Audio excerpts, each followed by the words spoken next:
Tenth class हमने pair of linear equations in two variables इनको solve करने के दो मेथड्स पढ़ लिए हैं, ग्राफिकल मेथड और सब्स्टिट्यूशन मेथड। आज हम एलिमिनेशन मेथड और क्रॉस मल्टीप्लिकेशन मेथड करेंगे। Elimination method exercise 3.4 is based on elimination method and it is very easy method and most of the time student use this particular method, elimination method, to solve their equations and मैं भी आपको ये suggest करूँगी कि आप इस method को अच्छे से सीख लें बिकॉज ये बहुत ही शॉर्ट मेथड है और इजी मेथड है। ठीक है, तो जब हम इसको करेंगे तो आपको अच्छे से आ जाएगा और इसकी अच्छे से प्रैक्टिस करनी है।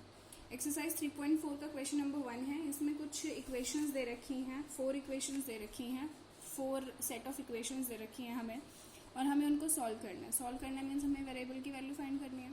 इसका सेकेंड पार्ट मैंने लिया है यहाँ पे। अब ये जो सेकंड पार्ट है इसमें हमारे पास दो इक्वेशंस दे रखी हैं, 3x + 4y = 10, 2x - 2y = 2। अब एलिमिनेशन मेथड जब हम यूज़ करते हैं तो एलिमिनेशन का मीनिंग क्या होता है? एलिमिनेशन मीन्स हम किसी एक वेरिएबल टर्म को हटा दें, एलिमिनेट कर दें, जिससे कि हमारे पास एक ही वेरिएबल बचेगा और उसकी वैल्यू हम इजीली फाइंड कर पाएंगे। ठीक है, तो जैसे हमारे पास यहाँ पे 2 वेरिएबल्स होते हैं। अच्छा, आप ये चीज़ देख रहे होंगे कि हमारे पास जो इक्वेशंस हैं these are not in their standard forms, means सारे के सारे terms are not on left side और राइट साइड हमारा 0 नहीं है, तो इससे कोई फर्क नहीं पड़ता। Graphical method, substitution method, elimination method, किसी भी मेथड में हमें स्टैंडर्ड फॉर्म में इक्वेशंस के होने की ज़रूरत नहीं है बिकॉज फाइनली हम रीअरेंज ही करते हैं इक्वेशंस को अपने सॉल्यूशन तक पहुंचने के लिए। ठीक है, तो यहाँ पे एलिमिनेशन मेथड में हमारे पास जो दो इक्वेशंस हैं इसमें से हमें किसी एक वेरिएबल टर्म को एलिमिनेट करना है, मीन्स उसको वहाँ से हटाना है। जैसे फर्स्ट जो इक्वेशन है 3x + 4y = 10, यहाँ दो वेरिएबल टर्म्स हैं 3x और 4y। Second equation 2x - 2y = 2, यहाँ भी दो वेरिएबल टर्म्स हैं, एक है 2x और एक है -2y।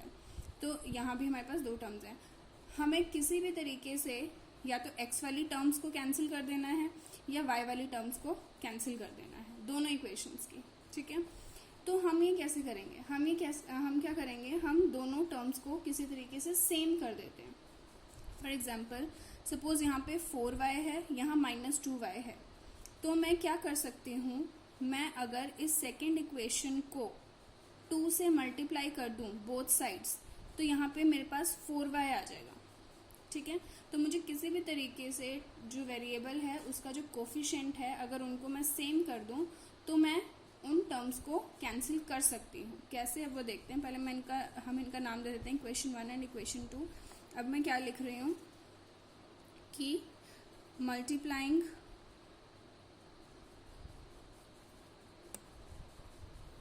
Equation 2 with 2 both sides. इस सेकेंड इक्वेशन को मैंने 2 से मल्टीप्लाई कर लिया है बोथ साइड्स में, तो अब ये इक्वेशन क्या बन जाएगी?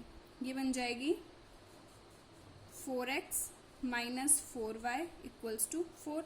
2 से इधर इंटू किया, 2 से इंटू किया, 2 से इंटू किया, ये इक्वेशन आ गई। अब ये इक्वेशन आ गई हमारे पास। हम फर्स्ट वाली इक्वेशन को इसी के नीचे लिख लेते हैं, 3x + 4y = 10। ठीक है, अब 4y हमारे पास आ गया सेम, और हम अगर इनके साइंस को भी देखें, ये माइनस है, ये प्लस है, तो अगर मैं इन दोनों इक्वेशंस को ऐड कर दूं, ठीक है, अगर मैं ये मेरे पास इक्वेशन 3 है, ये इक्वेशन 1 ही है, ये जो मैंने मल्टीप्लाई करी थी इसको मैंने इक्वेशन 3 का नाम दे दिया। ठीक है, अब मैं क्या लिखूं, ऑन एडिंग इक्वेशन 1 एंड 3। अगर मैं इक्वेशन 1 और 3 दोनों को ऐड कर दूं तो 1 मेरे पास क्या है, 3x + 4y = 10, और थर्ड इक्वेशन मेरे पास 2 को मल्टीप्लाई करके क्या आई थी सेकंड में, ये आई थी। अब मैं इन दोनों इक्वेशंस को ऐड कर रही हूँ, ये कितना हो जाएगा, 3 + 4 7x, plus minus minus, so these 2 terms will be cancelled out, 10 + 4 14। सो यहाँ से हमें x की वैल्यू मिल जाएगी, x = 2। Clear? Now by using this value of x, we can find value of y also. We can put the value of x in any of these 3 equations. 1 में put करो, 2 में put करो, 3 में put करो और हमें y की value मिल जाएगी। तो हम क्या करते हैं, using x in equation, suppose 1 में पुट कर रहे हैं तो 3 x plus 4y equals to 10. This is your equation 1. So in place of x we can use 2 plus 4y equals to 10. It will be this. So this is how we can get 10 minus 6 4. So y equals to 1. So we got the value of our both the variables x equals to 2 and y equals to 1. So elimination method में हमें बस क्या चीज़ ध्यान रखनी है, हमें हमने यहाँ पे y वाली जो टर्म्स हैं उनके कोफिशिएंट्स को सेम किया था. हम चाहते तो x वाले कोफिशिएंट को भी सेम कर सकते थे. कैसे कर सकते थे?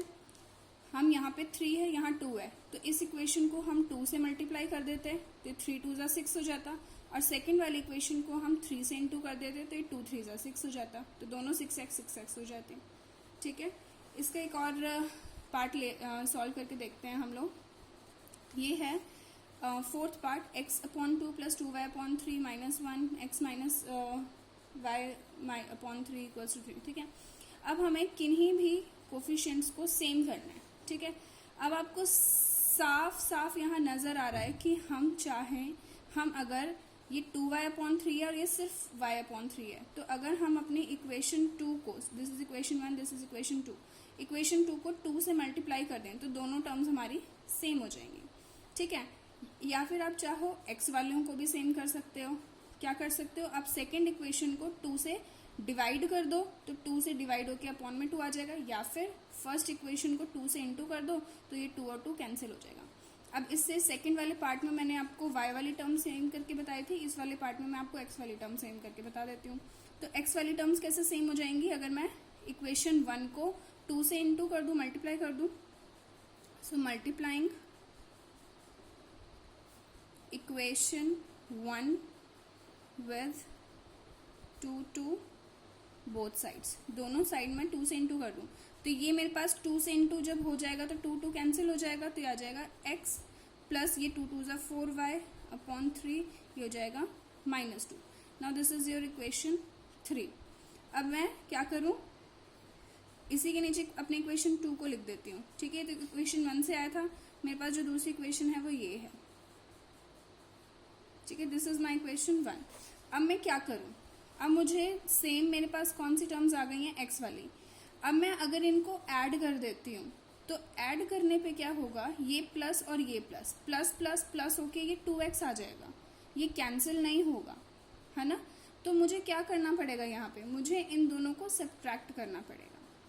समझ आ गई बात? मुझे इन दोनों टर्म्स को कैंसिल करना है. जैसे पिछले वाले क्वेश्चन में हमारे पास यहाँ दोनों टर्म्स के साइंस अलग अलग थे, तो मैं सिंपली ऐड करने पे माइनस प्लस माइनस होके ये दोनों टर्म्स कैंसिल हो जा रही थी. ठीक है. लेकिन यहाँ पे हमारे पास जो सेम टर्म्स हैं उनके आगे जो साइंस हैं वो भी सेम है, तो सेम साइंस होंगे तो दोनों तो ऐड हो जाएंगी. तो मुझे यहाँ पे इनको ऐड नहीं करना है, मुझे सब्ट्रैक्ट करना होगा.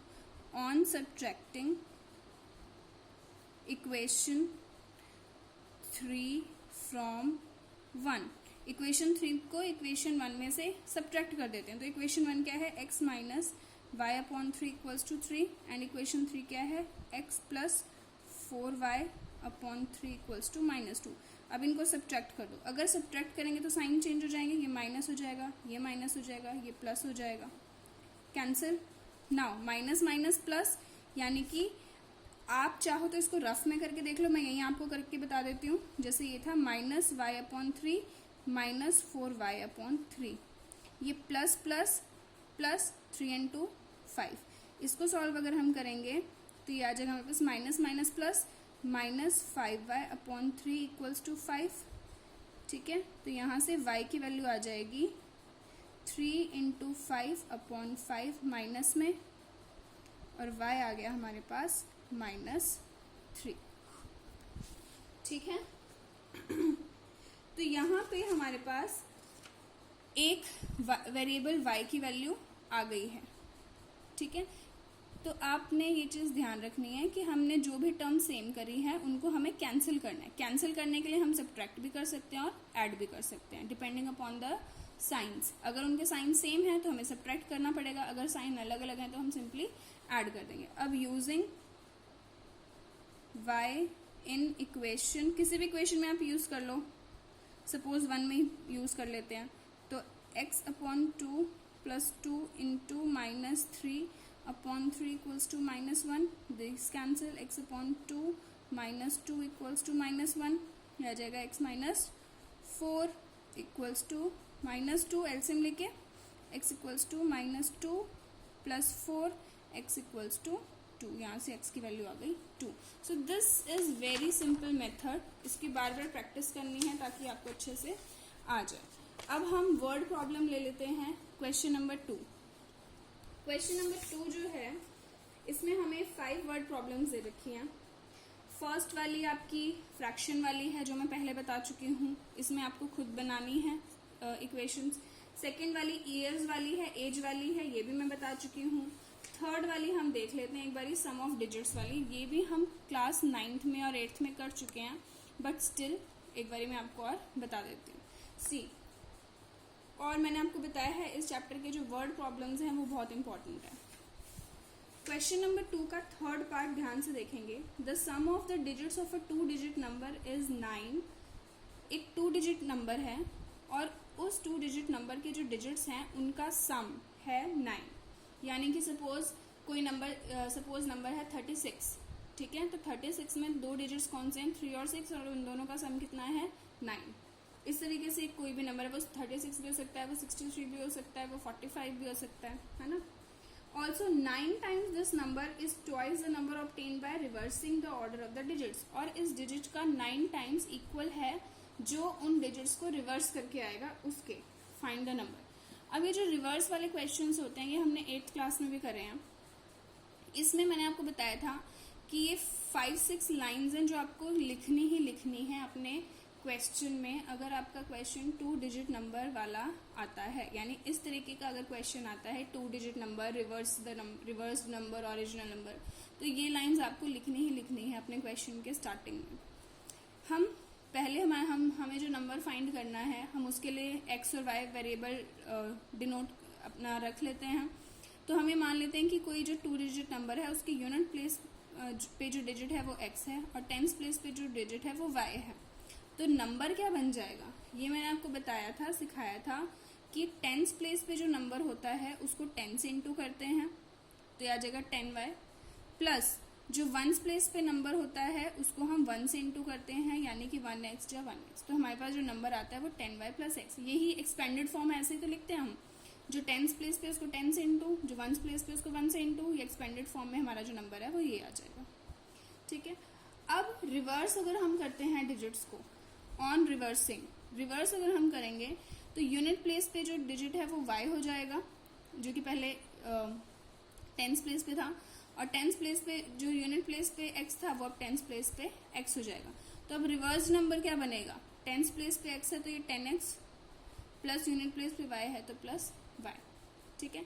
तो ये आ गया हमारे पास ओरिजिनल नंबर और ये आ गया हमारे पास reverse number. Now according to question के accordingly the sum of the digits of a 2 digit number is 9। जो ये 2 डिजिट नंबर है इनके डिजिट्स का सम 9 है। तो फर्स्ट इक्वेशन तो हमारी यही बन गई कि जो दोनों डिजिट्स है उनका सम है 9। दिस इज आवर इक्वेशन 1, ठीक है। सेकेंड बात ये बोल रहे हैं 9 times this number is twice the number obtained by reversing the digits, यानी कि ये जो नंबर है इसका 9 times 10y plus x, it is equal to twice 10x plus y। ये है हमारी सेकेंड इक्वेशन। लेकिन अभी हम इसको सेकेंड इक्वेशन का नाम नहीं देते, पहले हम इसको सिंप्लीफाई करके इस फॉर्म में ले आते हैं। यह आ जाएगा 90y plus 9x, 20x plus 2y, यह आ जाएगा 90y minus 2y plus 9x minus 20x equals to 0। यह आ जाएगा हमारे पास 88y minus 11x equals to 0। x को आगे कर दें, ठीक, ये आ गई हमारे पास second equation. Now we have got two equations and in this exercise we will use elimination method to solve these two equations, but in exams you can use any of the methods, any of the four methods: elimination, substitution, cross multiplication, graphical. कोई सा graphical तो नहीं हम generally use करते, तो इन तीन algebraic methods में से कोई सा भी मेथड आप इन इक्वेशंस को सॉल्व करने के लिए यूज कर सकते हो और वहां से x और y की वैल्यू फाइंड कर सकते हो. But in exams, but in copy अभी हमारे को ये वाली exercise it is based on elimination method, तो अभी हम एलिमिनेशन मेथड यूज करेंगे. ओके, यहाँ फर्स्ट इक्वेशन को अगर हम देखें, हमें कोई भी दो वेरिएबल वाली टर्म सेम करनी है. यहाँ x है, यहाँ -11x है. तो अगर मुझे x वाली टर्म्स को सेम करना है तो मुझे फर्स्ट इक्वेशन को -11 से इंटू करना पड़ेगा. ठीक है. अगर मुझे y टर्म्स को सेम करना है तो मुझे फर्स्ट इक्वेशन को 88 से इंटू करना पड़ेगा. तो मेरे लिए आई थिंक -11 ज़्यादा ईजी रहेगा, तो हम क्या कर देते हैं, multiplying equation 1 with -11 to both sides. तो यह बन जाएगी इक्वेशन मेरी, क्या बन गई, -11x, फिर -11 से इंटू किया तो -11y, फिर -99. This is your equation 3. Second को इसी के नीचे लिख लेते हैं, plus 88y equals to 0. This is our second equation. अब ये दोनों सेम है, ठीक है, और इनके साइंस भी सेम है. तो अगर मैं इनको दोनों इक्वेशंस को ऐड करती हूँ तो ये ऐड होके -22x हो जाएगा, ये कैंसिल नहीं होगा. तो यानी मुझे इनको ऐड नहीं करना, मुझे क्या करना है, subtract. So on subtracting equation 3 from 2, आप 3 को 2 से माइनस करो या 2 को 3 से करो, किसी को भी कर दो. ठीक है. तो इक्वेशन 3 फ्रॉम 2 लिखा है, तो 2 वाले को मैं ऊपर लिख देती हूँ. किसी को भी ऊपर नीचे आप लिख सकते हो, डजेंट मैटर. ठीक है. अब साइन चेंज हो जाएंगे सिंस वी आर सब्ट्रैक्टिंग. ठीक है. तो अब ये तो हो गया cancel, plus plus plus, it will be 99y plus 99. So y equals to 99 upon 99, y equals to 1. So the value of y we got is 1. Now using y in equation 1 में use कर लेते हैं. Equation 1 is x plus y equals to 9. तो x plus 1 equals to 9. so x यहाँ से हमें मिल गया 8. अब हमें वर्ड प्रॉब्लम है तो पूरा इसमें बताना पड़ेगा. therefore हमें बताना क्या है, इसमें हमें बताना है फाइंड द नंबर. therefore हमारा जो ओरिजिनल नंबर है वो क्या है, 10y प्लस एक्स. अब यहाँ पे y की वैल्यू पुट करेंगे और x की वैल्यू पुट करेंगे, वी विल गेट 18. सो हमारा जो ओरिजिनल नंबर है इट इज 18. ठीक, समझ आ गई बात. अब फोर्थ पार्ट इसका मैं बता देती हूँ. फोर्थ पार्ट भी, अच्छा फोर्थ पार्ट जो है, it is Meena went to a bank. Yes, Meena went to a bank to withdraw 2000 rupees. Meena जो है वो बैंक गई है, उसको 2000 रुपीज निकालने हैं.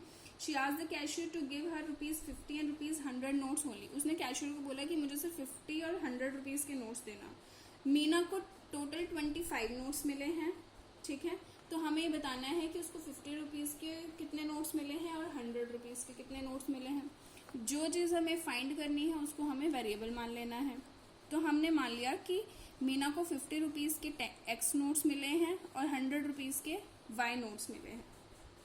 ठीक है. अब उसको टोटल नोट्स कितने मिले हैं, 25. तो पहली इक्वेशन तुम्हारी यही बन गई कि x plus y equals to 25. उसको टोटल 25 नोट्स मिले हैं, 50 रुपीज़ के x और 100 रुपीज़ के y. और उनकी जो वैल्यू है वो कितनी है, 2000. मीन्स अगर एक नोट 50 रुपीज़ की वैल्यू रखता है तो x नोट कितने की वैल्यू रखेंगे, 50x. एक नोट अगर 100 रुपीज़ की वैल्यू रखता है, डिनोमिनेशन 100 है, तो y नोट्स कितना रखेंगे, 100y. और टोटल इनकी वैल्यू कितनी है, 2000. This will be your second equation. Now you have got 2 equations. You can solve them by elimination method. Suppose मुझे x वाली टर्म्स को अगर मेरे ख्याल 100 y वाली टर्म्स को अगर हम सेम कर दें तो इजी रहेगा. सो कैसे करेंगे, इक्वेशन 1 को अगर हम मल्टीप्लाई कर दें 100 से on multiplying equation 1 with 100 to both sides. तो ये बन जाएगी 100x plus 100y equals to 2500. This is your equation 3. Second को इसी के नीचे लिख देते हैं.